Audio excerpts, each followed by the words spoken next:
Couples, and welcome back to Now I'm a Furry, I'm Simba, but welcome to Shuggerlain Beyond Time. Good morning, guys! What's going on? Oh, I remember what happened last night. Good morning, Danae. Saraith? You said it! What the hell are you doing inside our bedroom? Waiting for you to wake up, sleepyheads, even though I'm happy to see you two aren't wasting any time.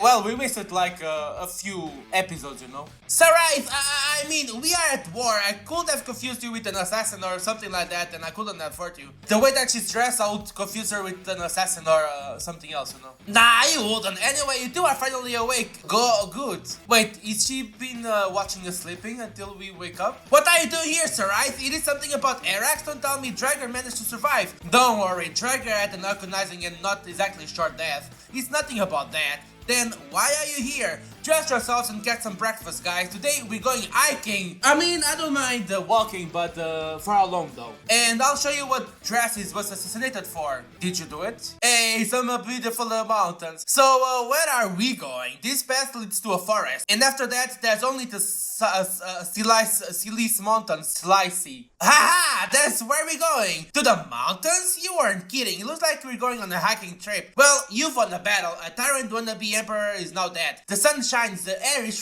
fresh. Aren't those reasons enough to enjoy a pleasant walk? Since when does a demon enjoy these sorts of things? Haha! Very perceptive. Demons don't really enjoy those things, but I like to think I'm special. What is she preparing for us? There's a part of you that is really enjoying this walk, right? Hehehe! How about getting straight to the point? Sure, what are your favorite tales? Saraith, come on! I'm getting to the point, believe me. I really loved when my parents told stories. My favorite was Bob the Bug, and I love Jim the Grumpy Dog. Any others? What about you, Nalkan? Alright, I only remember one. Ovantan and Yuzuin, the dragon siblings. Good! I've never heard it. Do you remember it well, Nalkan? Yes, I believe so. Go ahead!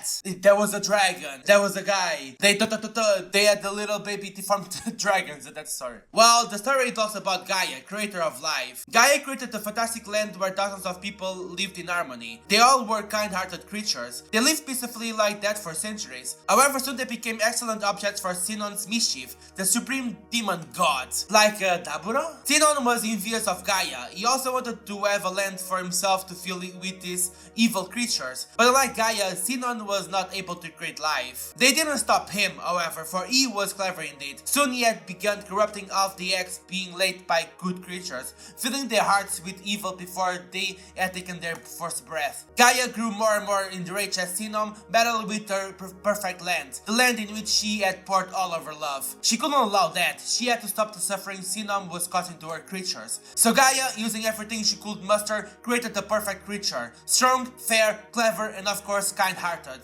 That was me! I'm that... Oh, that's a dragon. She was a dragon that Gaia named Yuzuin. Gaia created Yuzuin in secret and decided to make her one of her own kind, as Sinom couldn't corrupt her dragon eggs. Yuzuin's purpose was the destruction of all evil creatures in the land to return it to peace, and so she did. Clever though she was, Sinom did not expect something so devious from Gaia, but he had an idea. He possessed one of his own evil creations and lured Yuzuin into trying to destroy it. When Yuzuin was about to land the killing blow, Sinom shouted to her a question. Tell me, dragon, if you are such a fair creature, why are you killing others? That's what I was thinking. You cannot create a fair and good creature if you're creating it to kill others, you know? Because you do not deserve to live. I represent goodness but also justice. How can you say something like that when you cause the suffering of other creatures, even those you call evil? Because they make innocent creatures suffer. But again, at the same time, you don't mind causing suffering in others who are born that way. They had no say in how they were created.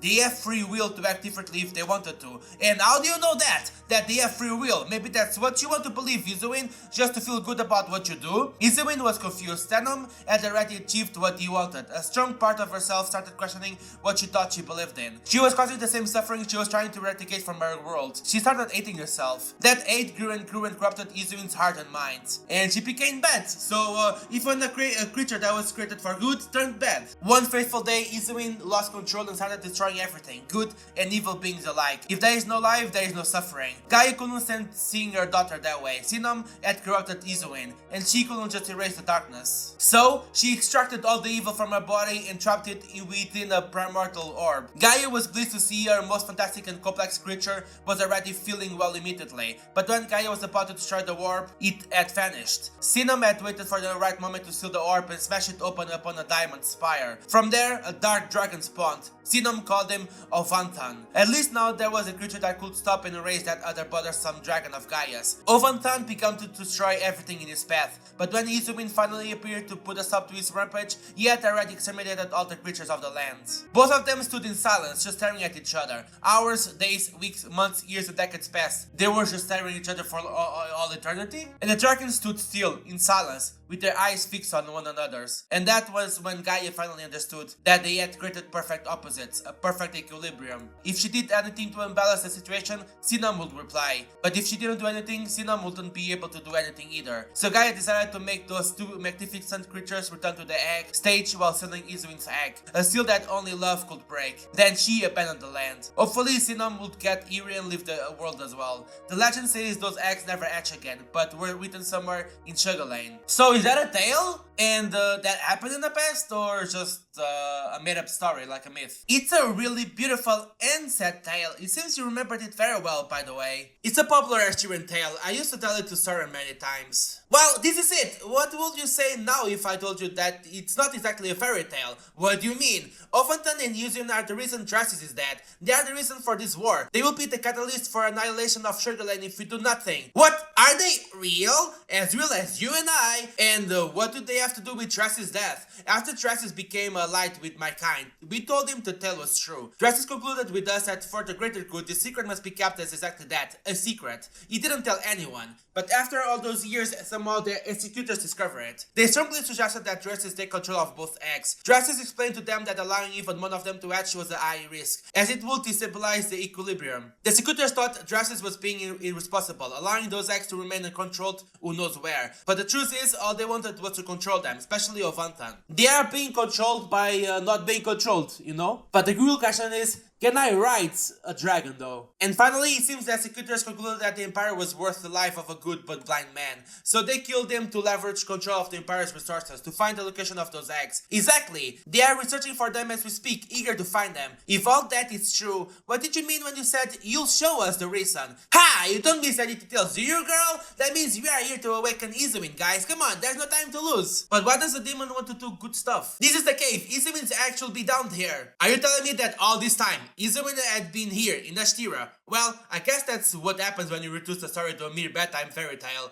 It brings people to believe it no more than any other fairy tale. But there's something wrong, Saraith. Izumin is a powerful dragon, kind-hearted, but how will we be able to control her? Judging by the tale, she's way more powerful than us. She could decide we're not pure enough or not good enough to live. Don't worry about that. We're looking for her egg, and well, just don't worry. She's the opposite of a threat right now. Also, because she's a hag, we keep going deeper into the cave. Saraith make a stop just in front of a place with hundreds of egg-shaped rocks. This is the place. She must be here. How will we know which one is her? They all just look like rocks. But I'm not hearing what Danai is saying. I feel weird, strange. I feel some sort of energy going through my body. It's rife with life. It's stimulating but also full of serenity. I walk straight to the call. There's no sound. There's nothing telling me what I need to do. But I know what I'm doing. I reach a bunch of rocks in the corner of the place. I move the ones above and I find a perfect rounded rock. I place the palm of my right hand on a rock surface. After a few seconds, a powerful light emits from the rock. It no longer appears as a rock. Noken! The rock is now an egg, and it's hatching. I'm touching the shell and I can feel her heart beating. It must be her. It's Izuin. I hope the dragon's gonna turn into a hot furry. A heartbeat brings peace to my heart. It's like a warm hug that's telling me everything will be okay. I feel relieved. Oh, it is a furry! I mean, it's a baby, so goddammit. I hope like it grows like 3 decades in 5 seconds. And finally, I see her. A humanoid baby girl emerges from the egg. Izuin opens her eyes and looks at me. All my doubts vanish. I just know it. Some days ago, I really thought my life would lack any sense of purpose from then on. My wife, my son, my man, my home. The part of me wondered, how can somebody get over something like that? How do you just carry on? Oh, Mom, once again, you were right. She used to say, don't get hopeless, don't get desperate, my child. There are short nights and longer nights, and no matter how long a night seems to be, if you are patient enough, you'll see the sun again. I think I understand what she meant now. So I'm gonna be a father now of a dragon? Let's go! After finding Izuin, we make our way back to Lithanos. Time is short and our enemies will surely respond. But now that Izuin is with us, the hope is real. So what do you think of all this, Nalkan? You've been very quiet since we found Izuin. In that cave, I felt things. I found Izuin's hack so easily, but I've never been there. Well, the land of Asteria has been the garden of Izuin for centuries. That means every single Asturian man, woman, and child is not only the garden of Izuin. It's hard to explain, but basically that was always Asturia's real purpose. I see, that would explain a lot of things. Okay guys, Izuin is with us, but she's just a baby. I don't think we have the time to wait for her to become an adult. She's a dragon, the most perfect of Gaia's creations. She'll grow up, and very quickly, probably in just a month or two. Okay, it was not like in 5 days, but like in 1 month. I mean, I can wait 2 months or 3. In just a couple of months? Wow, that's fast. I see. Well, I guess we still have a little time to prepare then. Izumin's human form is a reflection of her power. As soon as she is able to gather more energy, her body will also change. And how come she's not a real dragon? I expected the dragon as the tales described. You know, all claws, teeth, and fire. I'm not sure, but I suspect it's because the dragon age ended long ago. Ofutan and Izui's time has passed, and now humans, Furon, and other creatures control Shuggerlain's destiny. This is also something new for me, to be honest. For now, we'll just protect her with our lives. Absolutely, but I must say she's crazy for you, Nalkan. She's looking at you all the time with those big eyes of her. If she wasn't a baby, I'd be a bit jealous, come on. Don't just start doing this while she's a baby. Start doing this while she's just grown up, you know? Nalkan and Izuin were destined to find each other. The same way you, Danai, are also destined to... Okay, I got it. We all have a destiny and a mission to accomplish. Exactly. Okay, before I forget about it, Sarai, I wanted to ask you something. What is it? What do you know about the succubus that attacked me in Lithanos? You attacked in Lithanos? Nalkan, why didn't you tell me? She was not a full-fledged succubus, but a lesser succubus. A mortal girl that was tempted and transformed into what you saw by a mated succubus. Whoa, wait, are there such creatures in Shuggerlain? Yes, but don't worry, I managed to survive her attack and free her. Oh, that's what I think. My amazing white magic power can defeat any succubus. You did pretty well, but I must warn you, more of them will come after you, Nalkan. Basically, succubi and lesser succubi feel attracted to male essence, as you may already know. With my gifts and the armor, you emanate a male essence 10 times stronger or more than any other man. And now Nalkan is a magnet for all of them. Alright, I've heard enough. I will never leave your side, and any succubus that dares to try anything will explode into 1,000 pieces. Now, that's jealously. They only attack when the victim is alone, and they know all manner of sneaky spells. Believe me, Danai, they will find a moment sooner or later and attack him. This is something he has to deal with on his own. Nalkan, you are the chosen one because we also knew you would be able to deal with them. Am I right, Danai? You already know what I'm talking about. Okay, I think this is all the information I need. I won't let my guard down. Do that and everything will be okay. Don't worry, Danai, I'll go sleep every day with you, okay? As soon as we arrived in Lithanos, Danai headed back to our room at the inn with Izuin. Sarai asked me to stay with her and talk about something else. A long time with Sarai? You wanted to speak with me, right? Yes, I wanted to... Excuse me, Sarai, but I need to know. How often will you appear and disappear? I don't know. I suppose I'll guide you when the situation calls for it. And when my help is no longer needed, I will pull back and observe from afar. I see. Well, we'll always need help. This is something completely new to me. Araxian enemies, succubi, demonic weapons and armor. Why don't you just stay with us? You want me to stay with you guys? I didn't want to be a bother or interrupt any potential encounters with Danai. Mortal couples prefer, intimacy, right? And monogamy, but not all of them. Oh, come on. There's not nearly a good enough reason for you to come and go constantly. We'll find intimacy when we need it, but stay with us. Danai and I have decided to trust in you, but it will be even easier for us if you would only stay with us through all this. I see. Okay, if that's what you want, I'll be with you. At least until this is all over. Thank you. Union means strength. We'll be even stronger with you. A trouble, I guess. Let's go. Anyways, you wanted to ask me something, right? Yes, I'm listening. Have you given thought to who will take care of Izuin? Of course, me and Danai, of course, and you, because you're with us now. And when you're in battle or dealing with Succubi or laying with Danai, then what about you? Maybe you could help us out with her. You can be the babysitter. I don't have any money, but you can do it for free. Ha! I didn't know you were capable of such terrible ideas. Even if it's Izuin, I really cannot stand babies. They scream and cry and poop and cry again and pee and cry. Did I mention the crying?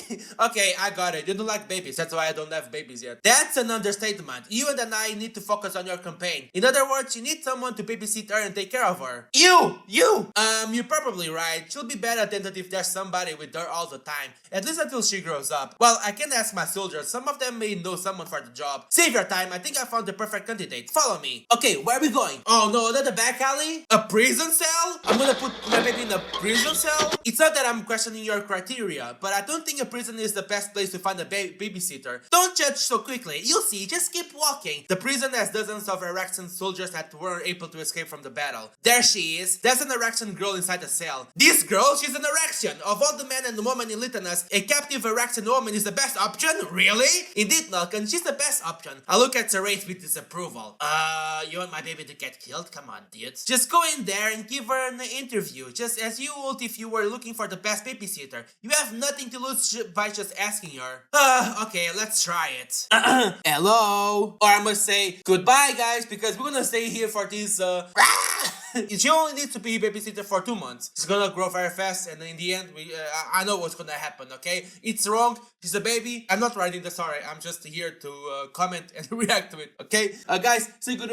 Of course, say awesome. Tell me what I should do. Tell me what, okay? Say good. What?